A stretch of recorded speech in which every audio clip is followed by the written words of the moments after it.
Good afternoon to our viewers in Germany and good morning to our viewers in the United States. Hello, I'm Steve Sokol, the president of the American Council on Germany, and I'd like to welcome you to today's Kaffeepause, our regular check-in with a Berlin-based journalist to talk about the stories shaping the news. Today, we're joined by award-winning radio journalist Vladimir Balzer. He's been a presenter, reporter, and editor at Deutschlandradio and at Mitteldeutscher Rundfunk, and he's a regular host on Deutschlandfunk. In 2022, he was selected to be a Kellen Fellow by the ACG. Hello, Vladimir. Hi. Herzlich willkommen. Yeah. Hi. Good morning to America. It is great to see you, and I am very pleased that you're able to join us today. As our regular listeners know, I generally like to start the Kaffeepause by asking about the political mood in Berlin and in Germany, and today that seems especially fitting given that we are talking on the day after the EU's parliamentary elections as well as local elections in 8 Bundesländer. For once, the polls broadly held true across Europe. There was a surge in support for far right and right parties and a backlash against governing centrist parties. This was especially true in the continent's largest countries, France and Germany. It looks almost as if we're seeing a significant change in the political landscape both at the European level and at the local level, and these changes will have an effect for the next 5 years or so.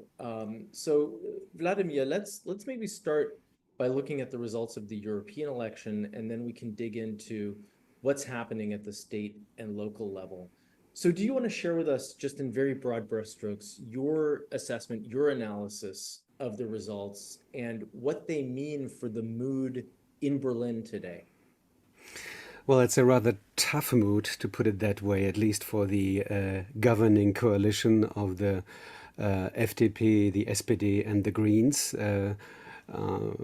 So it's the yellow, red, and green coalition because this coalition actually has mainly lost this European elections, even though it's not obviously not a German parliamentary election, but it's regarded as a kind of maybe a kind of proxy election also on the national level, even though it is a European election. But what we do see is a very strong right-wing conservative dominance, which is not only true for Germany, but also true for France and for other places in Europe. So this makes it definitely more difficult to go on with a more kind of pro-European politics, what we have seen with the governing coalition in Germany, which see themselves as a kind of progressive force. And this makes it much more difficult on the international level, on the European level, but also on the national level to justify this kind of ruling coalition. There are still 1.5 years till the next Bundestagswahl, till the next national parliamentary election in Germany. What we do hear from the conservative forces, from the CDU and from the CSU, that they actually, don't see very much, how can I say, democratic legitimacy Legitimacy. Yeah. for the Chancellor Scholz from the SPD, because he has lost, but not mainly, and on the Greens have lost a lot of people who support them, and also like the FDP also has lost, but less than they would have expected before. So, and there's another effect which is probably because you were asking about the mood. It's the mood is always this word also implies some kind of emotional dimension. Let's say there is some kind of mood this Monday afternoon here in Berlin, and this mood is actually, I don't know, how can I say it? It's a more kind of, I wouldn't say depressive, but it's a mood of seeing that the AfD, this right wing and in parts also right extremist movement, which has gone through really like different kind of problems. And speaking of the two leading candidates who are obviously have ties to Russia and to China. One of them, Maximilian Krah, tried to justify parts of the Nazi movement, the SS movement, that not all members of this Nazi movement were villains. That's what he said. And this is a part of the AfD kind of view on history. And still, people, voters, turned to the AfD and didn't turn away. Also, young voters turned to the AfD, which, especially speaking of the mood, really like disturbed the mood of the Greens, because they were actually very successful amongst young voters. For the first time, we had this voting age of 16, so really, really young people went to the polls and voted, and most of them didn't vote for the Greens. Most of them voted conservative, so for the AfD and for the CDU, which is amazing for young people, obviously. So there are kind of different kind of, like, can I say, political energies which undermine actually the work of the ruling coalition in Berlin in a moment. So you've put a lot of different things out there, and we can pick up on a couple of these different themes. I think that maybe the word that you were looking for when you were talking about the mood in Berlin is sobering, right? I Yeah, know maybe that's the right. that this was not necessarily a wake-up call for a lot of people, because on some levels it was anticipated that there would be a Rechtsruck, a move to the right.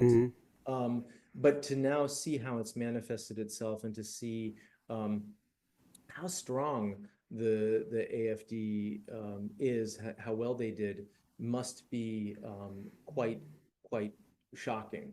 Um, eh, I think there are a couple of pieces that I'd like to pick up on. You mentioned that from Christian Democratic circles, there are questions about the legitimacy of the current government. I know that Markus Söder, the minister president from Bavaria, was calling for new elections, and that he just does not have confidence in this government. You said that the government has about 1.5 years until the next election. Uh, what's your sense about whether this really is a shakeup for the government, and whether it will hold until next fall when elections are scheduled? Well, it will hold in the sense of that these three parties don't have a very strong alternative. Because if they would now, whatever, set up new elections or something, or would dissolve this kind of system, then they all would make it.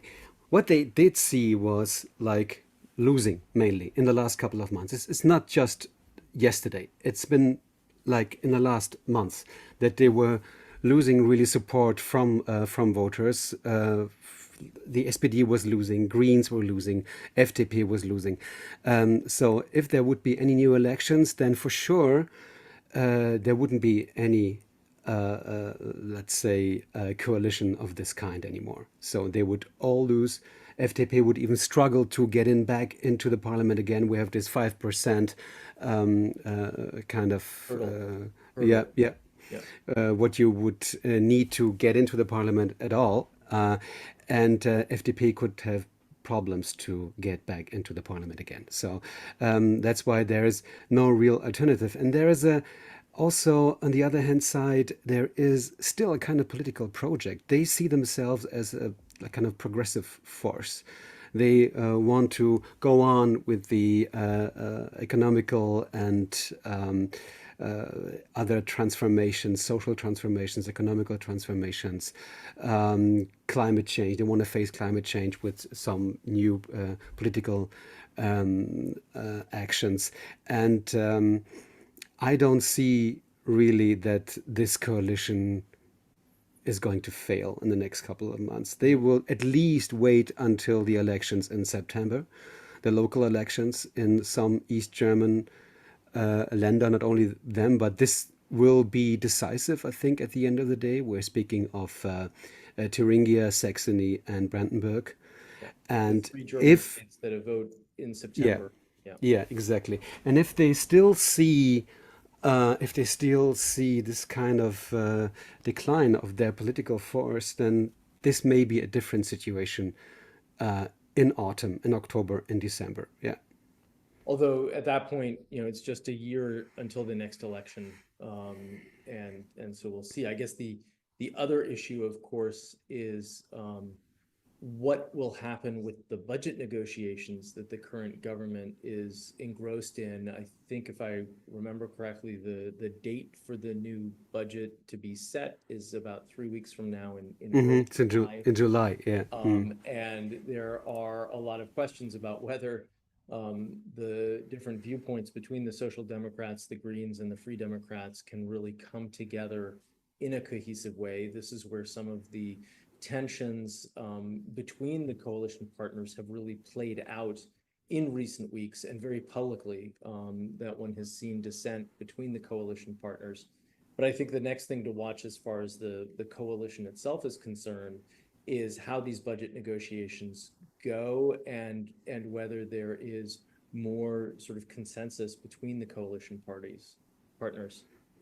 Yeah, yeah, absolutely. And the thing is, one takeaway definitely from these elections, from these European elections, is that the Greens are as weak as they never have been Yeah. in the last couple of years before. So this is, I mean, this is just, it's really amazing to see, and this has been the case like over the last at least 1 or 2 years, that the Greens are blamed mainly for all the struggles, problems, litigations which you have in this coalition, even though it's, as we all know, consisting of three parties. But the Greens are kind of, that's a kind of blame game which turns out really badly for the Greens. And Mhm. that's where they kind of carry on their shoulders the whole kind of tension which has been always there from the very beginning of this coalition government.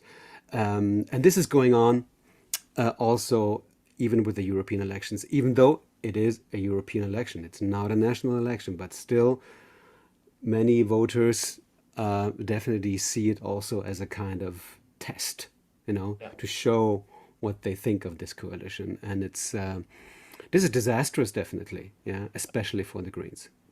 So let's talk a little bit about the SPD, because it was interesting this morning to hear, in the commentary, I guess this morning and last night, people like Kevin Kühnert and Lars Klingbeil, but also the main party candidate at the European level, Katharina Bali. They were all talking about this loss, and how significant it is for the party. Lars Klingbeil was saying that things have to change, and that he wants to be an agent of change.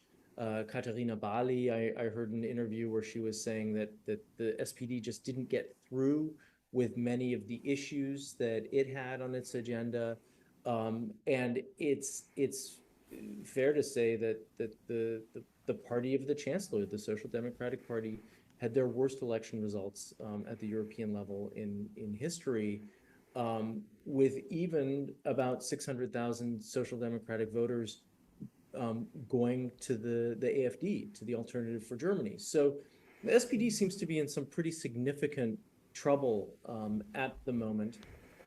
How convincing, do you think statements like the ones from Lars Klingbeil are that things have to change, and that the SPD has to do better? Hmm.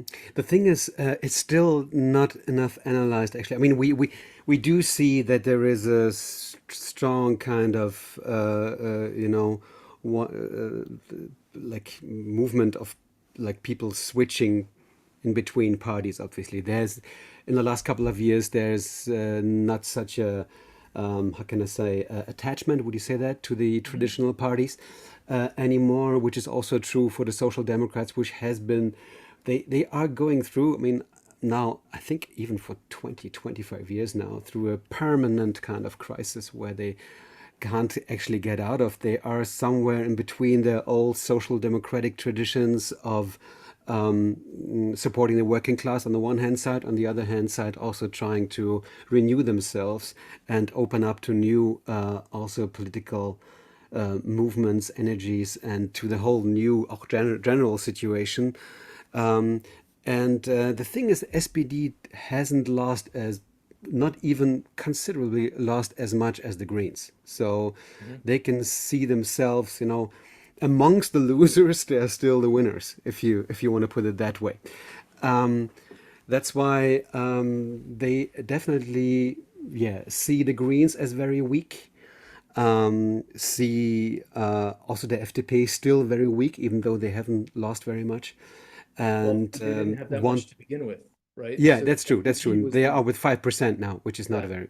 Yeah, I yeah. mean, it was interesting to Mm. see photographs of how the Free Democrats were celebrating, and it was almost like Mm-hmm. they were celebrating at the loss of their coalition Yeah, partners yeah. rather than the illusion that they had had some great victory because, Mm. as you said, I think earlier they lost, but not quite as much as the others lost. Mm. The thing is, I wouldn't even know where to head to for the Social Yeah. Democrats. They are something, the thing is, like, generally speaking, um, what you can say about this coalition of the Greens, Social Democrats, and the Liberal Party is that they are at least, wherever your political like perspective is, but you can definitely say they try to face all the current problems which are there: international problems, domestic problems, social problems, climate change, the uh, situation of a European war, the international situation concerning also the Middle East, and so on. There are so many different fields to face, so many different fields to deal with, um, that they are kind of consumed probably by all these different kind of challenges at the one hand side. And on the other hand side, you see populist political movements like the AfD, Mhm. which win, which keep winning without any kind of political program in a sense of being political, really political, trying to solve problems, trying to offer some kind of things to have a kind of idea where to go to politically, to have Mhm. programs, so whatever. And that's why you see a kind of, I don't know, stressed society, very tense society, which has, to deal with all these different challenges. And that's why people vote also on a kind of irrational level, Mhm. mainly. This is my impression, at least. Well, Because you so can't so one of actually. our, I mean, this Yeah. fits very nicely. One of our viewers just submitted a question saying that they would be very interested in hearing your thoughts on what's been sort of pushing people to the right. Are these economic drivers? Does it have to do with the social agenda? Does it have to do with immigration? What is driving people to the right? And as a result, what is the appeal of a party like the AfD? And I guess my addition would be, or is it just a protest vote against the status quo, against the current governing coalition? Yeah, yeah. It's many different reasons. There's a special, like, East German effect also. We can talk about that later if you want to, because what we do see is that the AfD is the strongest party in the East, which we still should also talk about it maybe a little bit later. We have like 26, 27%, which Yeah, is what you call in Germany a Volkspartei, yeah, which means like yeah. a people's A party, people's yeah, party, a a catch-all people, party. yeah, yeah, which represents a huge part of society. Um, so there is a kind of East German aspect to it. But generally speaking, you see that there is, how can I say, people are overwhelmed by so many different challenges. And they have the feeling that Europe doesn't do enough for them. Hmm. They don't see the immediate effects of European politics. They see dangers of the war in Europe. They see that this war has been going on now for more than 2 years, and that doesn't seem a way. There doesn't seem a diplomatic way out of it. Hmm. They want to have peace, don't know how to reach it, but they see, like the AfD, for example, they just say, "Okay, come on, just stop the war, start immediate kind of negotiations with Russia without, considering all the problems which are there." I mean, how can you really have negotiations with somebody like Putin. You need to have a kind of also international approach to it, and still to this is at least my take, to keep up the pressure, also to keep up the military pressure against Putin to make him ready actually for negotiations. The AfD says no, just stop the war, start negotiations. We need also Russian oil, Russian gas. That's what we need now. That's what Germany needs. Um, this definitely seems to be attractive to many, Hmm. and this is one thing. And as I said, the European Union is a there is no, how can I say, there is no, not enough positive kind of narrative Hmm. of the European Union. People got used to it, to all these like everyday advantages which you have. You can cross the border, you can work wherever you want, but this is people got used to it. It's not something special anymore. They don't see, a project, a general international political project. They only see the arguments, they see the confrontations, they see whatever bureaucracy, etc., etc. So European, the whole, and you've seen also, in the times before the election, there wasn't real kind of programmatic approach of the parties. What kind of Europe do we want? Hmm. What ideas do we have? Um, how do we want to get along with all these different national governing bodies? And there was no idea. So it felt like, to me at least, like a more kind of technical process to go to vote, you know. Hmm. Um, and then speaking of East Germany, I think we've talked actually also at the What's a Buzz in Berlin about exactly that. Yeah. Um, that it's still AfD gives many East Germans this feeling back of being hurt. And this is just very important. We may consider it as something childish or something. It's like I want to be heard. Nobody hears my voice, and this is where I am, and the media doesn't hear me, etc., etc.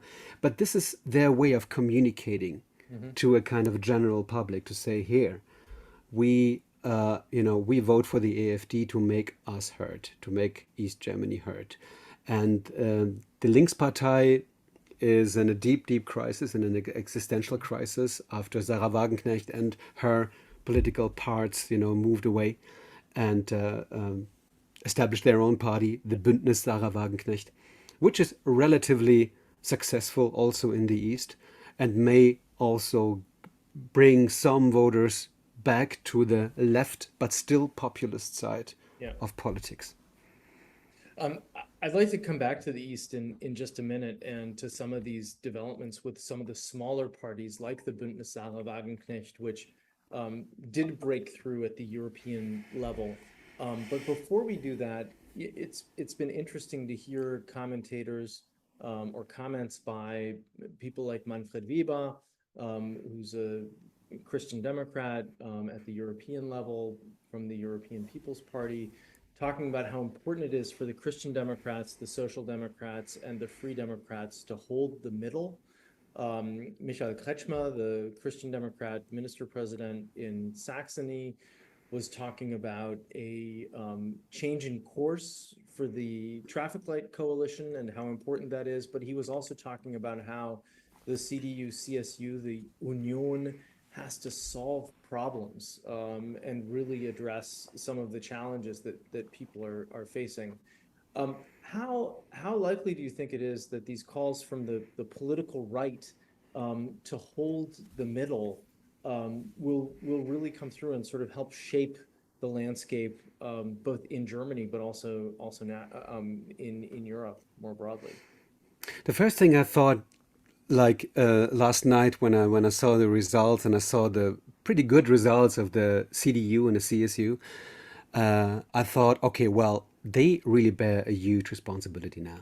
they bear maybe even the biggest political responsibility to really, yeah, as Manfred Weber said, but also as others said, to keep the middle, but to keep the kind of democratic kind of middle, to keep this free society working. Because when you look on the political landscape, especially in the East, you see this huge right, almost right extremist pressure, against democratic institutions, against the rule of law, against the freedom of press. We have to speak a bit bigger now in the moment, because this is really like, how can I say, a deep political crisis in which we are now in Germany. Because it's not only about, I don't know, shift of, political movements or of political things. It's also about society. What kind of society do we want to live in? And especially in the East, in the rural areas and so on. In the meanwhile, you have this AfD dominance, which is, that means definitely for many groups in society, for many minorities, also for the cultural scene, for any kind of scene which stands for a certain kind of multi-dimensional view on the world, is a real problem. It's a cultural shift, it's a social and a political shift. And that's why the CDU, coming back to the CDU and the CSU, they bear a strong responsibility. Mhm. And also to the whole discussion is being like, what will happen after September, after Yeah. the regional elections? Will there be this famous? There's this German word Brandmauer.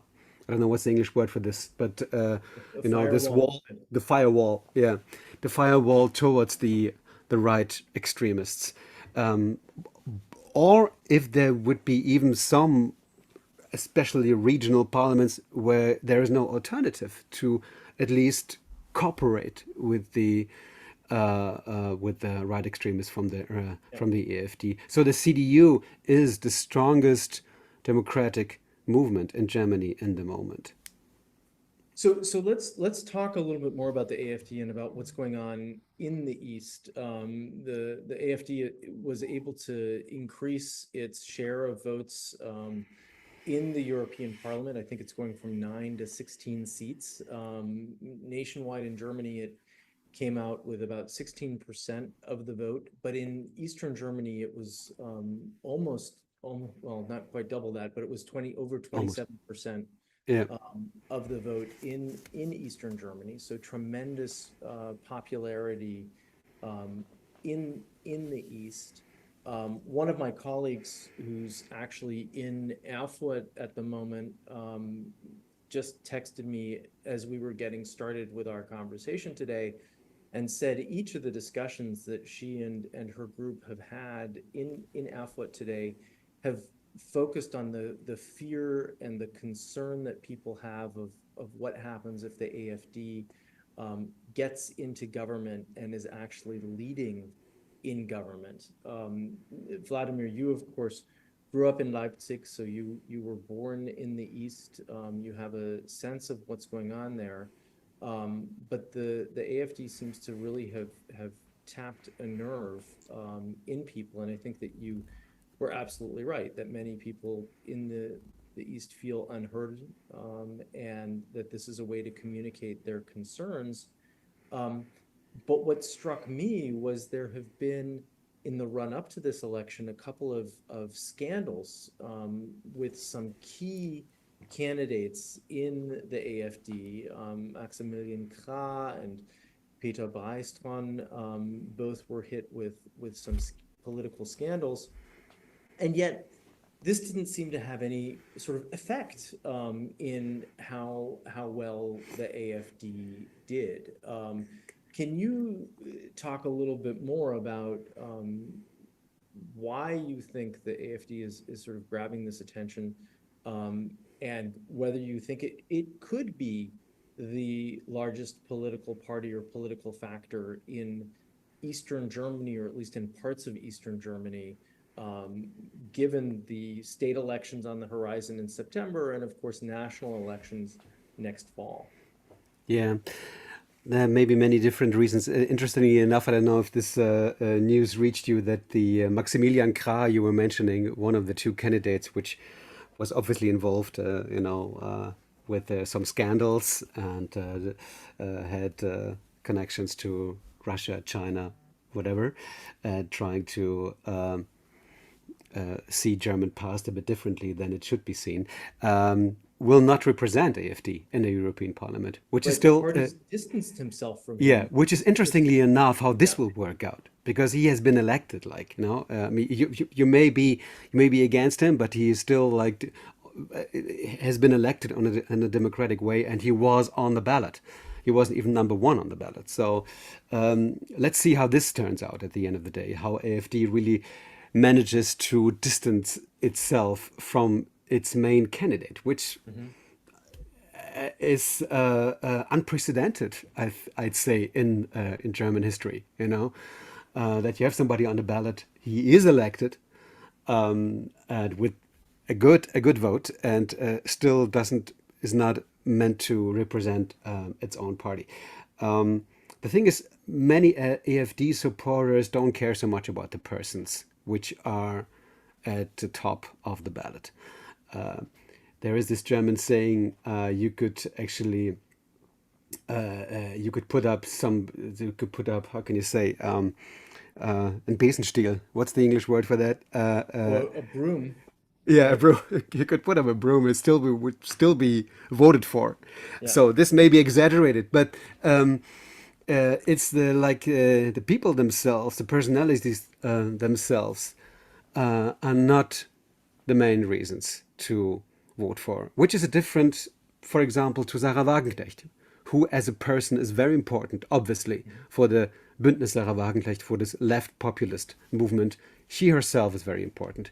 Her personality, her way of expressing herself, and her way of also taking on this kind of populist communication yeah, and this is different to the AfD, which is interestingly enough that I think mainly this vote for the AfD is still a vote against the what they would see as the establishment, um, and they yeah, as I said, don't feel don't feel hurt. They don't feel respected. Also, the biographies don't. They feel that it's not respected enough, um, and it's maybe it's different to say. There is a third of the voters of the AfD who still have a kind of really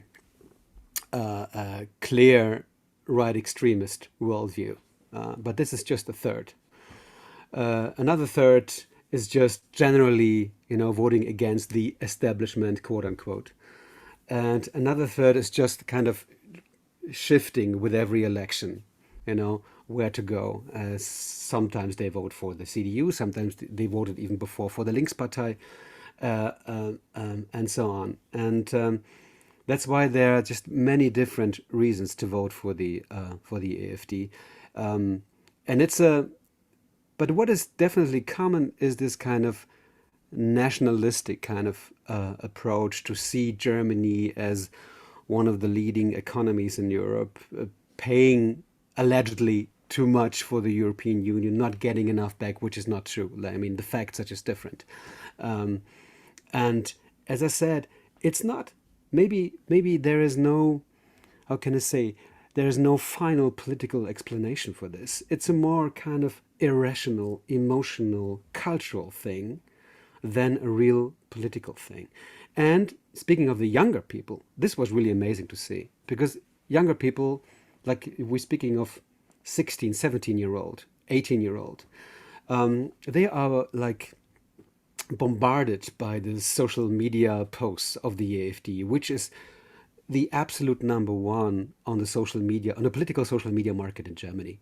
They have more followers than all the other parties together. Mhm. Um, and all the other, I would still call them the democratic parties because the AfD is in part a right extremist party. Many of the members are not in favor of the democratic system in Germany.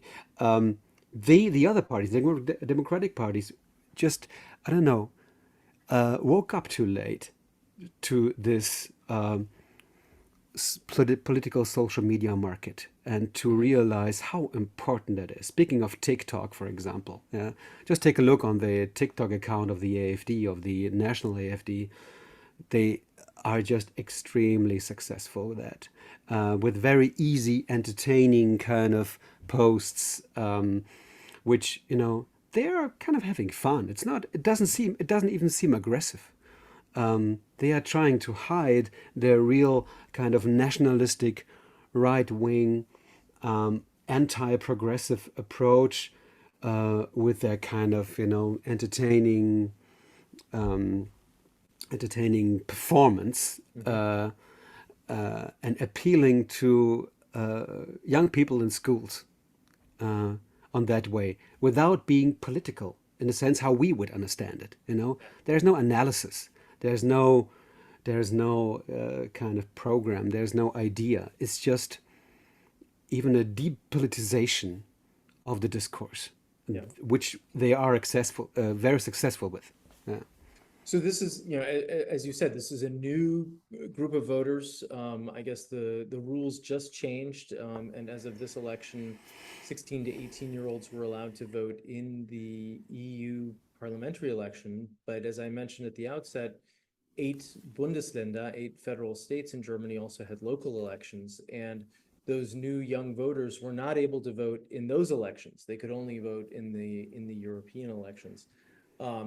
I think from one interview that I heard this morning on Deutschlandradio, the interviewee sort of felt left out, that he was not able to also vote on local issues.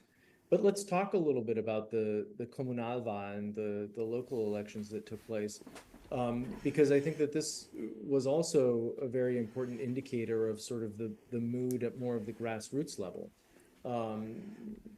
Obviously, elections took place both in the eastern part and in the western part of Germany at the local level. But can you talk a little bit about some of those results and some of the high-level takeaways of those local elections?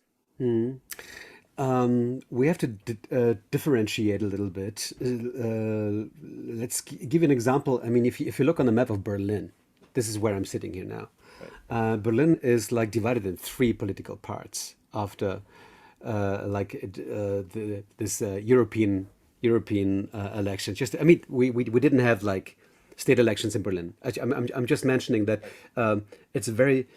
The East, Berlin is part of the East. If you want to look on the political landscape, Berlin is still part of the East, but also in part of the West, which is really interesting. So many years after the fall of the wall, you have to remain for a second at the European elections, you have. In the very, very east of Berlin, you have a very strong AfD. In the middle of Berlin, this is where our studios are here, it's a green city. And in the west of Berlin, it's a black city. So it's the city of the CDU, which is really interesting. But if we go out to Brandenburg, the land which surrounds Berlin, you have a strong dominance of the AfD. And this is definitely something which is part of the strategy of the AfD. They give themselves enough time. They are not in a hurry. They want to take over regional parliaments. They want to take over even every village, like step by step. Want to be dominant in rural areas and just want to be a kind of natural part of the regional, also rural political system and landscape. And they won almost everywhere, apart from Potsdam, which is this, you probably all know, it's a very nice little town southwest of Berlin, where Annalena Baerbock, the foreign minister, and Olaf Scholz, the chancellor, actually live like their private homes are there. This is the only... The state capital as well. It's the state capital of Brandenburg. Yeah, yeah. This is the only place where the Greens actually won. And all the rest is blue. Blue is the color of the AfD. And this means like this has practical consequences for the everyday life of the people, and because all these discussions about what initiatives are supported, like regional initiatives, is this cultural initiatives, social initiatives, um, also infrastructure issues. Uh, you can't actually, with this result of the AFD in Brandenburg, you can't do something without this party anymore. Even though they don't rule, maybe, even though they are not they don't have mayors or something, like really important mayors, but still you have to include the AFD into the everyday political life. Mhm. That's why there is no political life without the AFD in Brandenburg anymore. And this is a sign also for the state elections in September, where it may also turn out that the SPD, which has been the ruling party over many, many years in Brandenburg, uh, will lose, and the AFD will be the strongest party in the state parliament of Potsdam. And so I wanted to ask you with a view to the state elections in September in Brandenburg, but also in Saxony and Thuringia, what some of the things are to watch and look out for. I mean, you've said one thing that the Social Democrats might really lose ground in Brandenburg, may lose to the AFD, which could come in as the strongest party. Up to now, the state to watch has been Thuringia because there's been a lot of concern about how well the AFD is polling there. The minister president is from the Linkspartei, and so that's been a somewhat different situation. Of course, in Saxony, the minister president is a Christian Democrat, but in all three of these states, there is real concern about how well the AFD might do. And they come out of yesterday's election with some wind in their sails. To our viewers, to our listeners, what would you recommend that people keep an eye out for, that they watch and look out for in the days and weeks ahead? Well, there's so many aspects about it. Maybe Thuringia, you already mentioned, is one of the focus points in East Germany because it's a rather small kind of state with I think it's two, I don't know, 3 million people or something. It's really really small. One of the smallest. It's a very nice landscape actually, by the way, very nice. Also cultural cities like Weimar and Jena, and these are all kind of I don't know, rather left-wing islands. All the rest, and as I said, especially rural areas. East Germany is very strongly, like politically, very strongly. Um, there's a very strong rural kind of political thing, that the rural areas, mostly people in East Germany live in rural areas. There are some cities, but they are rather small. Um, that's why you have to definitely watch out for the AFD in Thuringia, because this is probably one of the most right-wing parts of the AFD you can ever imagine. You have Höcke, you already mentioned him, who is just a pure right extremist, and there is a slight. It's probably unrealistic, but there is still a slight chance that he could become the prime minister of the state of Thuringia, which is, as I said, not very probable, but it could happen if the other parties don't work strongly enough together, and if they don't find a way to avoid him. And once again, CDU bears a very strong responsibility for also the, let's say, the democratic future of Thuringia. The same is true for Saxony, where this land is still ruled by the CDU in a coalition. The SPD, the Social Democrats in Saxony, and this could also be historical situation. Saxony is the place where the Social Democrats in Germany were born 150 years ago. This is where they came out from the industrial areas of Chemnitz and Leipzig. And they face actually a historical defeat. In the moment, they have the polls say about like 9%, 9 or 10% max. And it could be even less than that. So you never know what the next weeks can bring. And you still have the 5% cap. If they don't reach that, you would have the situation that they don't get into the state parliament again, which would be humiliating for the Social Democrats a lot. And Brandenburg has always been, a stronghold, a social democratic stronghold, and with changing also, like say, political coalitions, but never with the AfD as part of a coalition. And in all three states, I definitely predict AfD being the strongest party. So it's a challenge for all the rest to work together to find a way to avoid the AfD in government. And especially the CDU, as I said, this is probably the main takeaway of yesterday, that the CDU on the regional level, on the national level, has probably the strongest responsibility now to to prevent the AfD from taking power.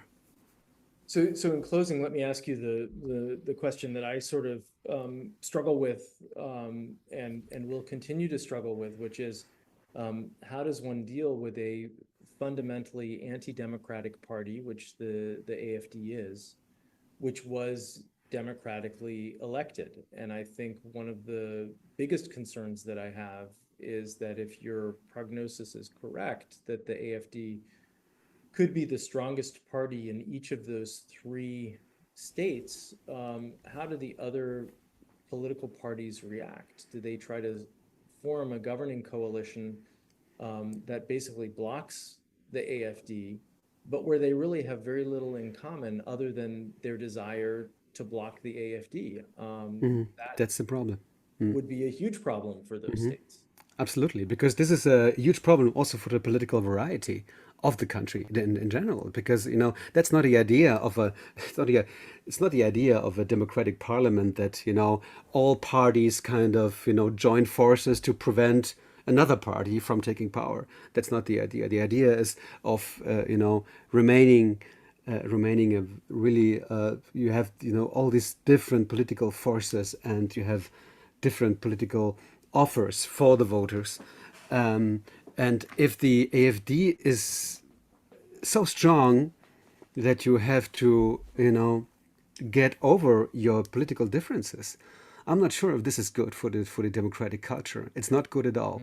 Uh, and because people definitely need, of course, different kind of offers, different kind of political approaches to keep the democratic culture working, and to have just a liberal society. It's as easy as that. And the AfD will definitely also use that kind of situation for herself.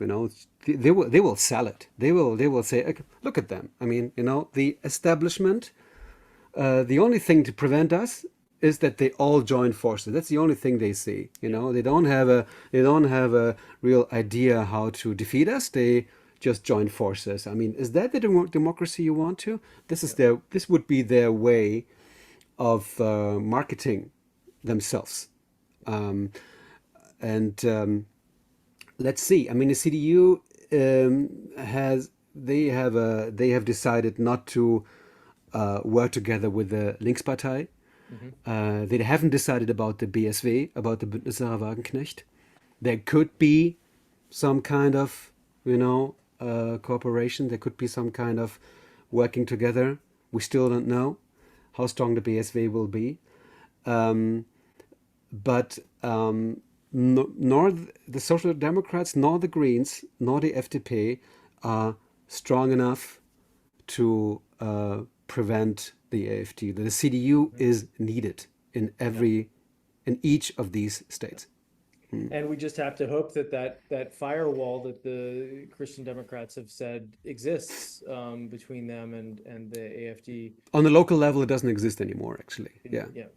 Yeah, On yeah, the local level, especially in rural areas, where they have some practical issues to solve or practical challenges, to build a street or not, to build a yeah. bike lane, to whatever, renovate a kindergarten. There is no firewall That anymore. So this makes that the AfD more normal and normal, It normalizes right extremists in the everyday life. and that can start to set a precedent at the national level as well, right? I mean, the hope is that at the national level the firewall holds, but we already see that it's sort of crumbling a little bit. Um, It will Vladimir, hold. On the national level, it will hold. That's on the that's what okay. at least the next, I don't know, I'd say at least the next 5 or 6 years for sure. Okay, well, that's Don't good. worry. That's Yeah. good. So Vladimir, thank you so much for ending on sort of a positive note after this Yes. sobering conversation that the firewall between the Christian Democrats and the AfD will hold at least at the national level.